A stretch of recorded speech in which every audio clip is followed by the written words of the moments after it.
Hello friends! I'm making a quick shaker card today, and I know that the orientation of this video is wrong, but please just bear with me. It's a real short orientation. So that first part there, I had cut my front piece of cardstock.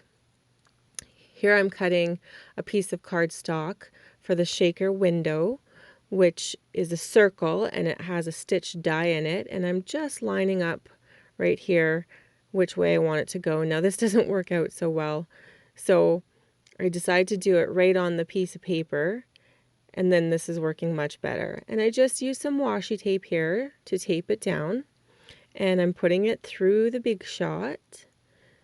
So now I have that beautiful stitched frame for the shaker card.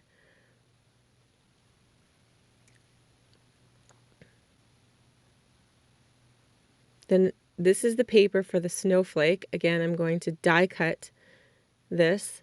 And I'll be honest, it was really tedious getting it out of the paper afterwards.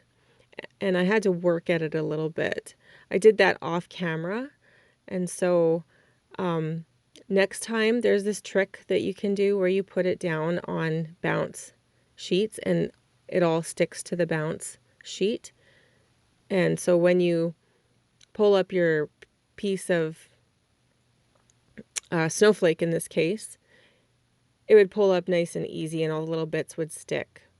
So here was the sentiment that I'm going to use on this card, and I've just laid out the snowflake and the frame window so I know exactly where to put the sentiment. And I put it into my Misty here. And that was a little trick, I don't know if you caught that, but I rubbed, it's a brand new stamp set, and I rubbed it on my wrist. And when you do that, it just makes the ink stick better to it. Otherwise, it could be blotchy. The ink could be real blotchy otherwise. So just rub new stamps on your wrist, and that helps with the blotchiness of the ink.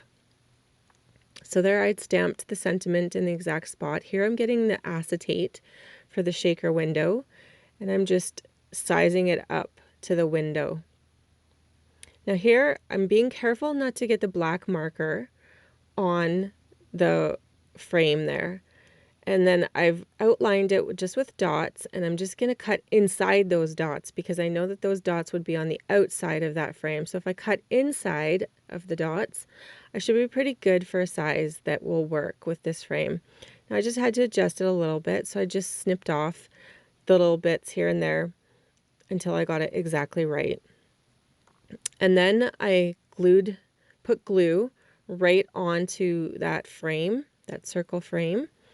And then I put the acetate right on top of that. And here I'm just getting the 3D foam tape, and I'm just cutting little bits. I know that you can't do this in a circle, obviously. They're straight pieces. So I'm just cutting little bits to make the best kind of circular shape that I can. Some of them end up being too long and I have to shorten them, but that's okay. And I saved that little bit there. I thought maybe I could use it if I happen to be just that much off later, need that much later, but I didn't end up using it.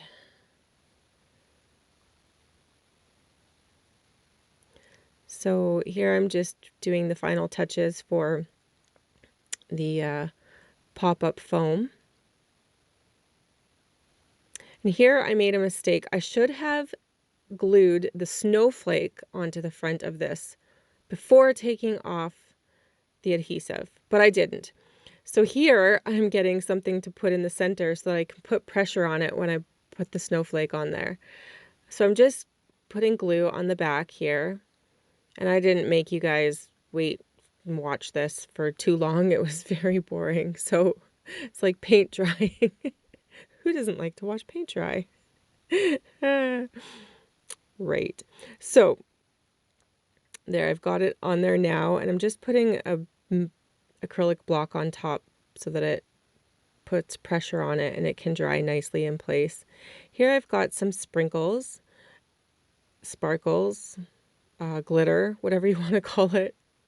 And here I have some sequins in the same colors of purple that's in the card. And now I'm just taking off the shaker frame window and putting it right over top of that.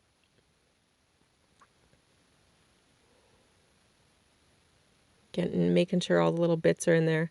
That glitter, that really did get everywhere. It was kind of, and I mean, it wasn't super fine glitter. They were like, kind of like the dots of the sequins, you know. It wasn't crazy super fine, but I don't think I would use that in the future. I'm happy with just sequins inside. It seems to be just a cleaner kind of look. But it was something new that I got, so I wanted to try it out. So here I'm just making the base for the card. I'm leaving a little bit of a white edge. I could have done a purple background or card base to match the purple frame, but I only have one piece of that color and it matches these papers so well that I didn't want to use it. So I'm just doing white, and I think that the white keeps the eyes focus on that middle piece of paper, the colorful piece. So here I'm just adhering it to the card base.